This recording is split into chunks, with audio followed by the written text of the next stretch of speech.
family's homeschool journey is different and unique. And with these tips, you'll be off to a great start in your homeschooling journey. Hi there, I'm Kathryn, and I am a homeschool mom of 6. I've been homeschooling for 13 years. This coming school year will be my 14th year homeschooling, and I want to share with you just a little bit about starting your homeschool journey. So for those of you who are considering homeschool, this is a great video for you, and I have some very practical tips about what it will look like to turn your household into a homeschool household. First things first, homeschooling is a big decision, and you need to know your why when you jump into the world of homeschooling. Are you homeschooling for a tailored education, for religious reasons, for flexibility in your schedule? All of these reasons are great reasons to homeschool, but there definitely has to be one that is your reason. For me, I began when my oldest was in kindergarten, and I loved being with my kids. At that point, I had 3 small children at home, and I was not ready to send my 5-year-old off to school. I had taught preschool before, and I thought, I can handle kindergarten. So we dove into a kindergarten curriculum that was very gentle, and we just got to enjoy learning together. As I was teaching my daughter, I was learning to homeschool. So know your why when you begin, and over the years that might change a little bit. I know for me, I've been very thankful that I get to give a tailored education to some of my very busy children who might struggle in a classroom setting otherwise. We get to dive in deeper to their interests, and there are many great reasons to homeschool. What's yours? Second off, I would encourage you, research your state's laws. There are many different requirements throughout the states, and if you're outside the states, you also need to research the area that you live in. In Texas, we enjoy a lot of homeschool freedom, and I appreciate the fact that we are considered our own private school. So you can get on the HSLDA website. I'll make sure I put a link on this video for you to follow to find out more about what's required in your state. That's the Homeschool Legal Defense Act, and you can learn a lot about what it looks like to homeschool in different places, and also you can become a member of that website if that suits your family's needs.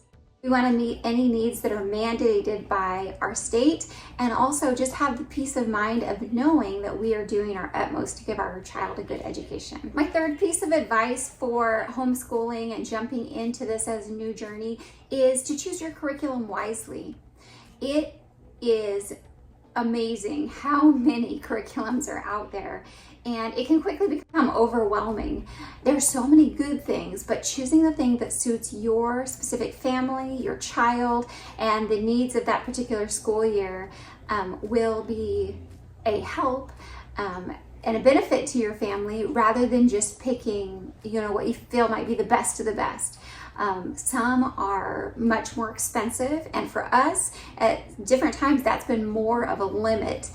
So we choose more moderately priced curriculums, and I love using a whole package curriculum. I use one that lends itself well to large families, but I know many other homeschool moms that will pick and gather from different curriculums, and over the years and gaining a homeschool community, you'll have definitely advice and experience to help you choose some of those maybe more obscure curriculums that you'll stumble across. Now, there are online choices. There are programs that are virtually all online that your child can watch a teacher and then you kind of oversee as a homeschool parent. Now, I much prefer most subjects to be teaching myself, especially to the younger years. And so I follow a curriculum that includes different books, different read aloud books, and then we don't do a lot of workbooks in our homeschool. But I know other families who use a lot of workbooks, and for them it's important that their child have the repetition to really put some of these things away. Curriculum at its base in most states, and I know in Texas, is kind of the reading, writing, and arithmetic mentality. And from there, we expand into interests, and we definitely try and give our students a very broad area of study. In my family, we're getting into the upper years, and it's really exciting to check off some of those upper sciences and maths. And we have been able to do those either with a group from within our community, or for instance with math, we have adapted to some online curriculums. So there is such a wide variety out there. There's curriculum groups on Facebook and other social media, and you can get lots of advice here on YouTube and from people who have experienced using the curriculums and given a review of them. So that can be a helpful tool. My fourth tip is to set realistic goals and expectations. Usually we bite off more than we can chew at the beginning of the school year, and that's okay, dream big, but set realistic goals and expectations within that. You don't want your child to be sitting at a table for 8 hours a day when you have the opportunity to be out living in the real world, either instead of just studying the science book, witnessing the change of seasons in nature, or the growth of plants, or the different hands-on experiences that we can give other than just classroom work and book work.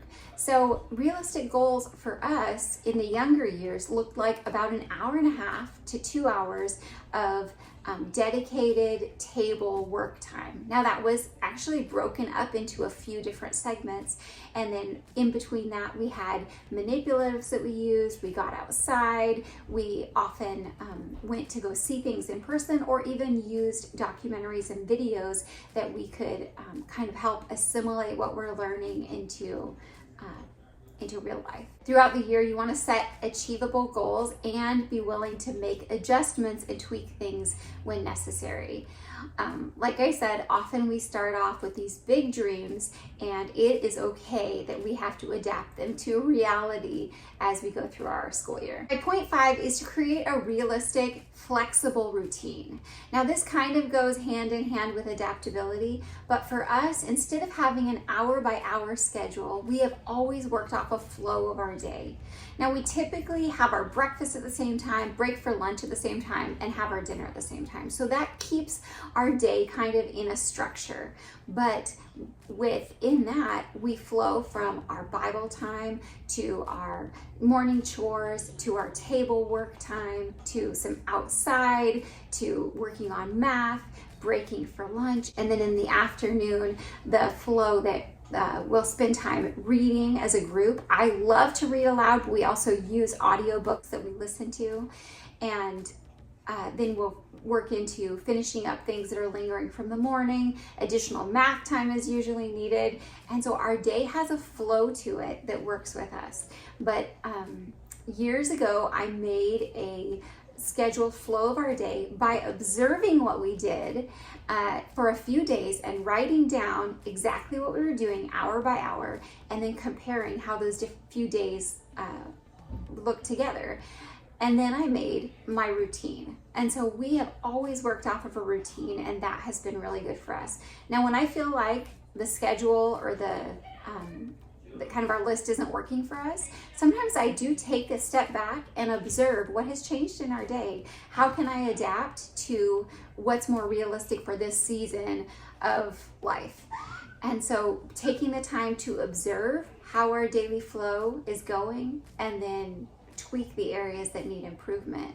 This has always worked for us, and I absolutely love working off of a routine. In my personal time getting things done, tend to work off of routines also, and I find that it gives more flexibility and adaptability for those learning moments that pop up, so we can really enjoy the benefit of homeschooling and not being just on the clock and on the bell, but there is room for exploration and learning. My sixth piece of advice is to utilize your resources. There are tons of online support communities for homeschooling, for all different types of homeschooling. Like I said, homeschooling is not a one-size-fits-all. So there are homeschoolers who are flexible homeschoolers. There are homeschoolers who like classical conversations. Maybe you've heard of that. There are homeschoolers that have certain goals for traveling and seeing more hands-on and more field trip driven things. If you search homeschooling in your local area or through social media, you are going to find so many different groups that you didn't even know were out there. And those can become some of your best resources for community, for connection and inspiration in getting started in your journey. My 7th piece of advice is to integrate practical skills and field trips into your homeschool journey. Now, sometimes this looks like joining a couple other families for something like a cooking class from somebody who knows how to cook authentic cuisine. It can also look like all going to the aquarium together or just taking a beach day together. We have a park near us that has a little nature center attached to it, and we bought a family pass so we could enjoy the entire nature center where they had little birding outlook spots and different things. And we went throughout the years to experience the change of seasons and really take time to observe what different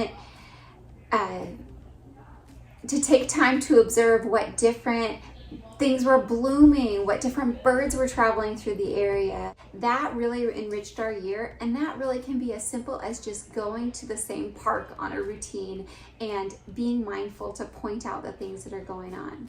My 8th tip might be the most important, and it is definitely to encourage your child's passions and interests. A lot of us in homeschooling realize that one of the most important gifts that we can give our children is the love of learning. So definitely encourage your child to explore and dig deeper into some of those areas of special interest. That's one of the best benefits that I have experienced personally in homeschooling, and it's so exciting to see my kids bloom in their natural abilities and giftings and passions.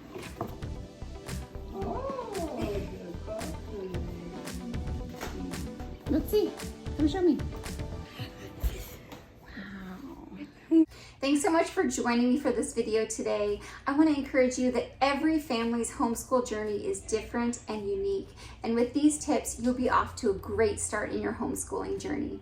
Subscribe to my channel if you are interested in more of what our homeschooling life looks like. I share homemaking, homeschooling, and gardening content for the most part on my channel. I hope to see you in the next one.